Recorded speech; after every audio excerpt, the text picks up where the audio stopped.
여러분, 포켓몬 다들 아시죠? 전 세계적으로 사랑받는 브랜드잖아요. 그런데 이 포켓몬이 정말 한순간에 아주 심각한 국제적 논란의 한가운데에 서게 된 사건이 있었습니다. 오늘 바로 그 이야기를 한번 자세히 들여다볼까 합니다. 자, 이야기는요, 주식회사 포켓몬이 올린 아주 갑작스러운 공식 사과문 하나로 시작됩니다. 보통 이런 글로벌 대기업들 사과문 내도 좀 모호하게 내잖아요. 그런데 이번엔 달랐어요. 이 행사는 개최되어서는 안 되는 것이었다. 이렇게까지 단호하게 인정하는 건 정말 드문 일이거든요. 도대체 무슨 일이 있었길래 이랬을까요? 네, 바로 이겁니다. 어떻게 전 세계 어린이들이 좋아하는 정말 순수한 카드 게임 행사가 지정학적 논란, 그러니까 국가 간의 문제로까지 번지게 됐을까요? 그 과정을 지금부터 하나하나 따라가 보겠습니다. 우선 모든 문제의 시작점이었던 장소 이야기부터 해야겠죠? 대체 어디서 행사를 열려고 했길래 이렇게까지 문제가 커졌을까요? 사실 계획 자체는 정말 단순하고 좋았어요. 아이들을 위해서 포켓몬 카드 게임 체험회를 열겠다, 이런 거였죠. 정말 순수한 취지의 이벤트였는데 이 순수한 계획이 어디서 열리느냐 이 문제와 딱 부딪히면서 모든 게 꼬이기 시작한 겁니다. 네, 바로 여기가 문제의 장소 야스쿠니 신사입니다. 여기가 왜 이렇게 민감한 곳이냐면요. 단순히 전쟁에서 숨진 분들을 기리는 곳이 아니라 제2차 세계대전을 일으킨 A급 전범 14명이 함께 합사되어 있기 때문이에요.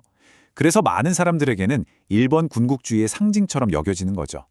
정말 복잡하고 또 아주 민감한 역사적 의미를 가진 공간인 겁니다. 그러니 여기서 아이들을 위한 즐거운 행사를 연다? 의도가 어땠든 간에 이건 정말 엄청난 논란을 부를 수밖에 없는 거죠. 그리고 이 사실이 알려지자마자 진짜 온라인이 그야말로 불타올랐습니다. 전 세계적으로 얼마나 거센 반발이 터져 나왔는지 한번 보시죠. 이 숫자 하나만 봐도 감이 오실 겁니다. 2200만. 이게 중국의 소셜미디어 웨이보에서 관련 해시태그 조회수예요. 이 어마어마한 숫자가 당시 온라인상의 분노가 얼마나 거대했고 또 얼마나 빠르게 퍼져나갔는지를 그대로 보여주고 있죠.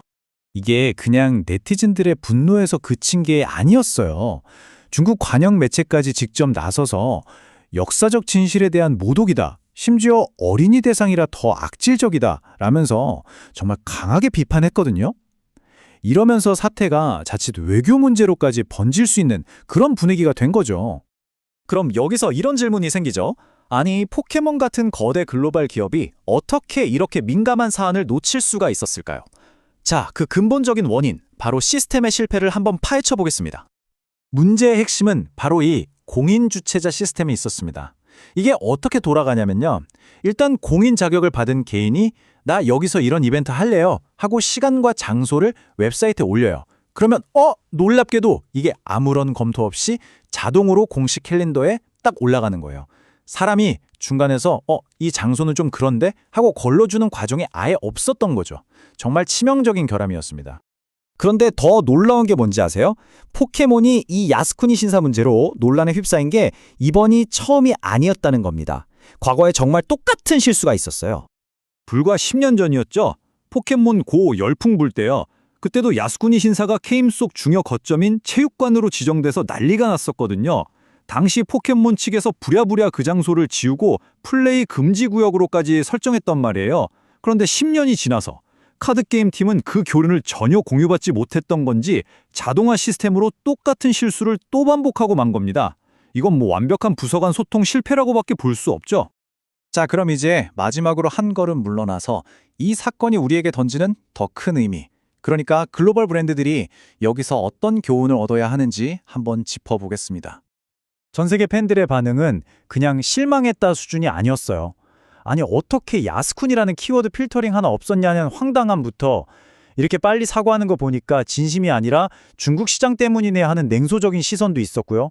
또 이런 논란이 자꾸 반복되는 것에 대한 피로감, 그리고 혹시 이번 일 때문에 우리 동네에서 열리는 작은 포켓몬 행사까지 피해를 보는 거 아니냐는 우려까지 정말 복합적인 반응들이 쏟아져 나왔습니다. 결국 이 사건이 우리에게 주는 핵심 교훈은 이거예요.